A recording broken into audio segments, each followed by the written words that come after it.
आपण पाहत आहात प्रेस मीडिया न्यूज। सम्राट चौक ते जुना कारंबा नाका या रस्त्याचं काम तातडीनं हाती घेण्याबाबत महानगरपालिका अतिरिक्त आयुक्त संदीप कारंजे व इतर पदाधिकाऱ्यांसमवेत राष्ट्रवादीचे प्रदेश उपाध्यक्ष आनंद चंदनशिवे यांची पाहणी। सम्राट चौक ते जुना कारंबा नाका पर्यंतचा सदरचा रस्ता प्रचंड रहदारीचा असून सदरच्या या रस्त्यावरून एसटी महामंडळाच्या सोलापूर शहरातून बाहेर पडणाऱ्या संपूर्ण बसेस या रस्त्याचा वापर करतात।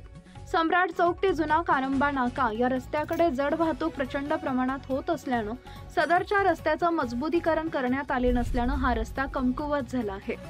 सदरचा रस्ता हा बुधवार पेठ परिसरातील 15 ते अधिक शाळा व कॉलेज तसेच उत्तर भागातील 22 गावांना जोडला जाणारा असून नागरिक या रस्त्याचा वापर करत असतात। मार्केट यार्ड बाजारपेठेकडे जाण्यासाठी प्रमुख रस्ता म्हणून या रस्त्याचा वापर होत असतो।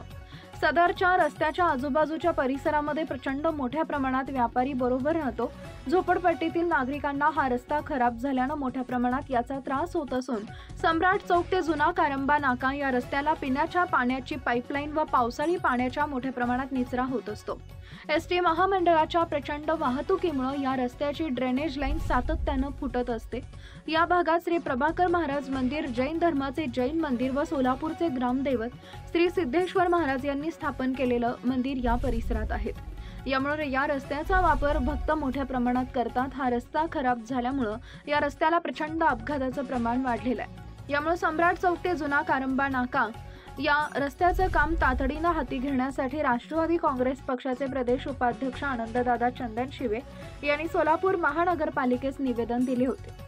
त्यास अनुसरून सोलापूर महानगरपालिकेचे अतिरिक्त आयुक्त संदीप कारंजे व सोलापूर महानगरपालिकेच्या इतर अधिकाऱ्यांसमवेत राष्ट्रवादी काँग्रेस पक्षाचे महाराष्ट्र प्रदेश उपाध्यक्ष आनंददादा चंदनशिवे यांनी पाहणी केली।